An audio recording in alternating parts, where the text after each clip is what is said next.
Baik, bismillahirrahmanirrahim. Assalamualaikum warahmatullahi wabarakatuh. Alhamdulillah teman-teman sekalian yang insya Allah dirahmati Allah Subhanahu wa taala. Pertama-tama puji syukur kita panjatkan kepada Allah Subhanahu wa taala atas segala karunia nikmat yang telah Allah berikan kepada kita. Mudah-mudahan rasa nikmat ini akan kita selalu senantiasa dapatkan dari Allah hingga akhir hayat insya Allah. Sampai kepada akhirat insya Allah ya teman-teman sekalian.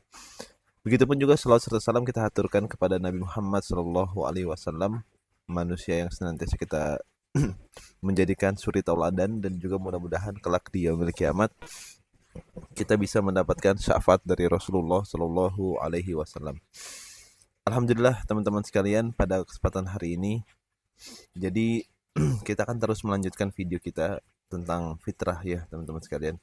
Kemarin saya sudah bikin video sekitar 6 video terkait dengan fitrah ya.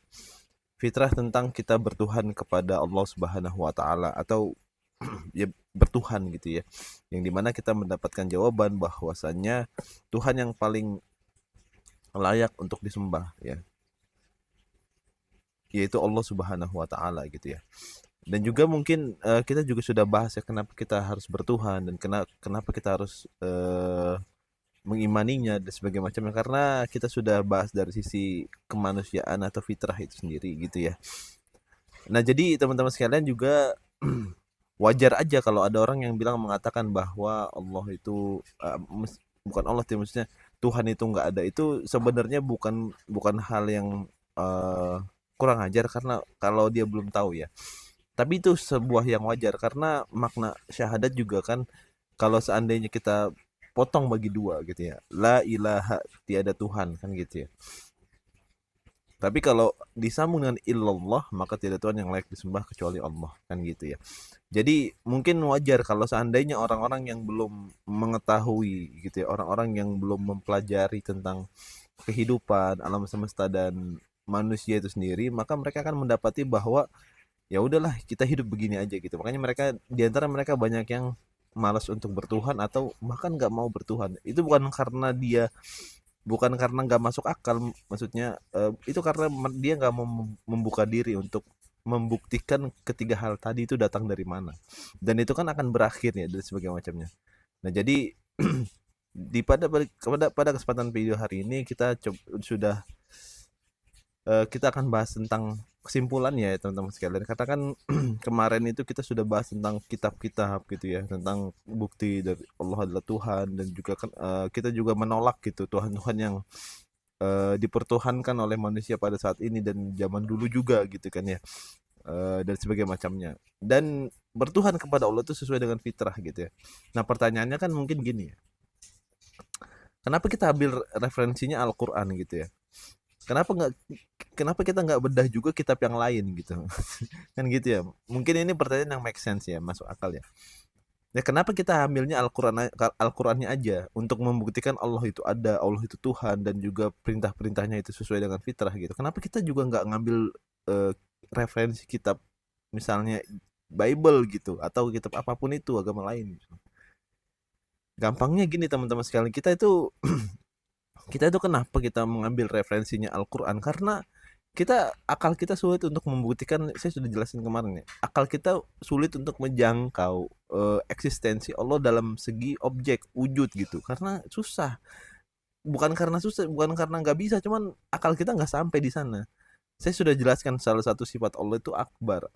Akbar itu adalah sesuatu yang besar dari apa-apa, yang paling besar yang bisa kita lihat gitu loh. Saat ini kita bisa ngeliat bintang, itu kan ternyata kecil ya, tapi ternyata besar gitu. Dan di balik bintang ada planet. Sedangkan kita ngeliat planet aja itu belum belum bisa gitu. Misal ngeliat galaksi, ngeliat apapun itu nggak bisa gitu kan ya. Itu sesederhana itu. Makanya kita ngambil peninggalannya, atau Allah nih, Tuhan Allah ini ninggalin apa? Ya Al-Qur'an kan gitu ya. Ya maka kita bedahnya Al-Quran gitu. Dan ternyata kita sudah bedah kemarin sedikit ya, itu baru sedikit aja. Itu ternyata banyak sekali yang kemudian Al-Quran itu membuktikan bahwa Allah benar-benar Tuhan. Allah benar-benar satu-satunya Tuhan yang layak disembah di antara Tuhan-Tuhan yang mereka sembah-sembah itu. Kenapa ya? Karena semua dalam Al-Quran itu benar adanya dan hak gitu, benar. Nggak ada salah pun sedikit pun. buktikan sampai sampai saat ini saya berbicara, mana di dalam Al-Quran yang salah menurut kita? Nggak ada. Bahkan cenderung Al-Quran itu 100% pembuktian benar adanya. Mungkin nggak 100% karena kan ada kisah-kisah para nabi dan juga sebagainya. Cuman cuman yang jadi titik titik poinnya adalah Al-Quran ini benar adanya, gitu kan ya. Kita sudah buktikan kemarin dari air tawar dan air asin itu terpisah gitu ya. Maksudnya bersatu tapi terpisah gitu dan sebagainya macamnya. Dan juga banyak lagi bukti-bukti yang lain gitu. Maka kita ngambil referensinya Al-Quran dan kemarin juga saya bilang ya bahwasanya satu-satunya Tuhan yang dengan lantang untuk bilang saya adalah Tuhan dan menyuruh hambanya untuk sujud sama dia ya Allah doang. Yang lain nggak ada. Bahkan Yesus Kristus pun nggak pernah bilang kalimat kayak gitu loh. Tuhan yang dalam Kristen agama saya dulu tuh nggak pernah bilang kalimat yang kayak gitu. Nggak ada konteksnya gitu. Nggak ada konteks yang secara qot'i ya, kalau bahasa Islam tuh qot'i atau mutawatir yang mengatakan bahwa Yesus bilang gini, udah saya ini adalah Tuhan, kamu harus sembah saya ya, gitu. Itu nggak ada gitu. Dan cuma dalam Islam. Nah, kenapa kita nggak ngambil referensi yang lain ya kan? Ya karena kenapa? Ya karena satu, Tuhannya itu nggak bisa kita terima secara akal gitu loh. Ini masa Tuhan menjadi manusia? Ya masa Tuhan berbentuk patung? Ya masa Tuhan berbentuk sapi, katakanlah gitu. Ini bukan menghina ya, mohon maaf, ini adalah sisi kemanusiaan saya bertanya gitu kan, wajar ya gitu loh. Kalaupun misalnya mau dapat penjelasan pun pasti pendekatannya bukan bukan bukan akal gitu loh. Tapi pendekatannya adalah perasaan. Kamu tuh harus mengimani itu. Kamu nggak boleh begitu. Dia akan menyelamatkan kamu. Dia akan memberikan kamu kedamaian, bla bla bla bla bla. Itu kan pendekatan secara perasaan. Kita sudah bahas di awal. Sesuatu yang pendekatannya adalah perasaan itu akan hilang. Gampang hilang. Dipaksa-paksa pun gampang hilang. Tapi kalau sesuatu yang landasannya akal itu luar biasa. Kita sudah tahu kenapanya, kita sudah ngerti gitu. Makanya hikmahnya Allah tuh nyuruh kita pakai akal dalam beragama Islam. Yaitu untuk apa? Untuk kita nggak ada alasan lagi untuk mengatakan bahwa kenapa kamu nggak milih Islam kan, misal di akhirat gitu ya. Kamu kan sudah saya kasih akal gitu. Jelas ya. Kamu kan harusnya berpikir, kamu harusnya mengamati. Kamu ini nggak mungkin terjadi secara kebenaran, kebetulan dan sebagainya macamnya, gitu loh. Dan ada satu ayat Al-Quran yang membuat mungkin kita harusnya sadar ya. Di dalam surat Al-Mulk itu Allah bilang, wa qalu law kunna nasma au naqilu ma kunna fi ashabis sa'ir. Jadi dulu jadi orang di dalam ayat ini menceritakan orang-orang yang masuk neraka ya. Neraka Sa'ir. Dia mengatakan gini, andai saja dulu saya mau nasma au naqil. Andai kan saya dulu mau mendengar aja, mau mendengar apa-apa yang disampaikan Allah dan mau berpikir, pasti saya nggak akan pernah masuk neraka Sa'ir. Nah, itulah kenapa kita harus berlandaskan akal. Nah, jadi kita puas gitu. Satu, kita puas dan jiwa kita pun tenang gitu. Seandainya kita juga, misal analogi lain misalnya, kita misalnya disuruh seorang yang nggak kita kenal di jalan manapun, kita lagi jalan misalnya, tiba-tiba orang ini bilang, kamu mau nggak tolong dong beliin saya bawang misalnya, di mana, jauh misalnya, ya jaraknya misalnya taruh 20 kilo dari sini.